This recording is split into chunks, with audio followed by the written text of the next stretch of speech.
Hello, Lizzie. You're looking very thoughtful today. What are you thinking about?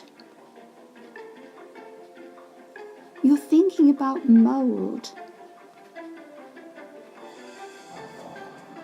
Oh yes, Lizzie, I can see that apricot is definitely very mouldy.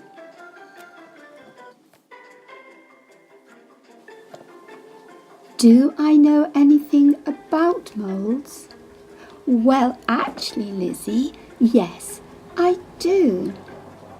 I know that moulds belong to a group of plants called fungi, the same group that our mushrooms that we eat belong to, and the toadstools that we definitely do not eat, because they are poisonous, belong to that group too. I also know that there are tens of thousands of different types of fungi, but that moulds are very, very, very tiny, so tiny that you can only see them through a microscope. So what we see on food is not just one plant, it's lots and lots and lots of tiny little plants all together.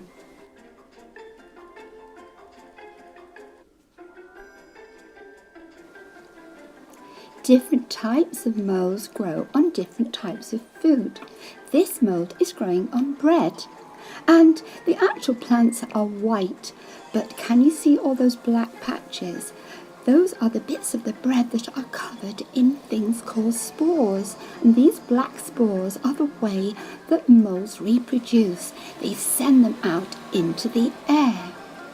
And this mould is growing on jam. It's very different from the one that's growing on bread. So, what are you doing, Lizzie, if you're thinking about mould? And what are you looking at now?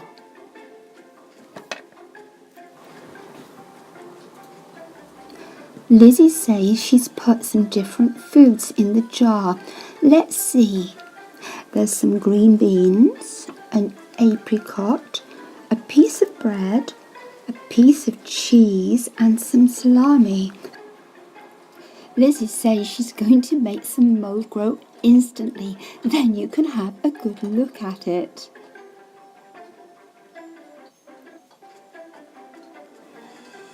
My goodness, Lizzie, that was magic. Just look, there's mould growing on the bread and the apricot and the cheese and salami and just about everything. How did you do that?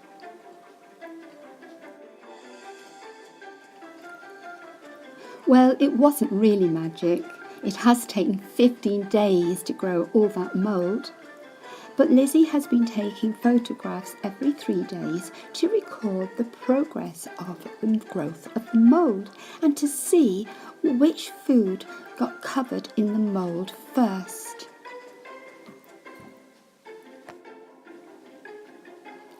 This is the food after 3 days. Can you see any mould growing on any food?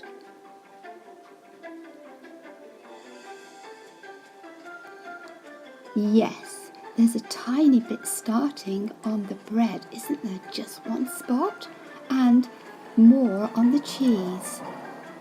But the salami and the apricot and the green beans are all fine. This is after 6 days. Which food has the most mould now?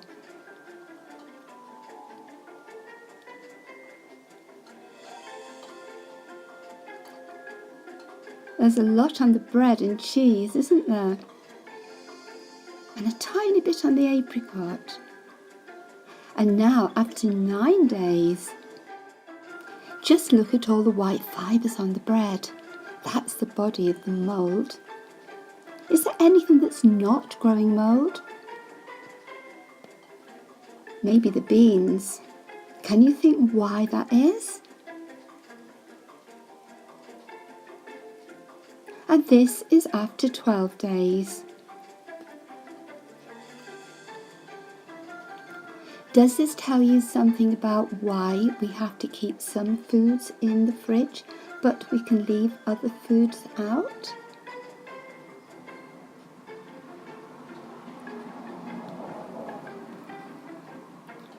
And now the last one, after 15 days. And really, it's very difficult to recognise any of the food, isn't it? But there's still one food that we can definitely recognise. Which is that?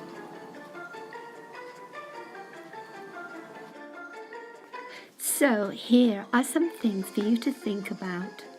Would it have made a difference if Lizzie had put each different food in a separate container? Why do you think it would have made a difference? How would it have been different? And why is it that the beans didn't really go mouldy? And why do you think the bread and cheese went mouldy first? Is it something to do with the type of food that they are? So what are we going to do with the glass jar now, Lizzie, now we've finished the experiment?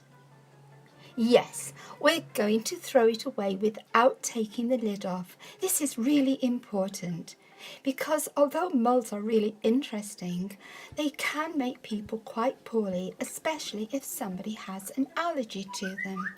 So remember, if you do this experiment, you always need an adult with you, and it is important that you throw away the jar without taking the lid off. I hope you've really enjoyed watching this programme, and if you're now really interested in fungi and moulds, then if you go onto our website you'll find lots more information and some links to some really cool videos on the subject. On our channel there are videos on all kinds of things: science, cookery, nature, animals, art and craft.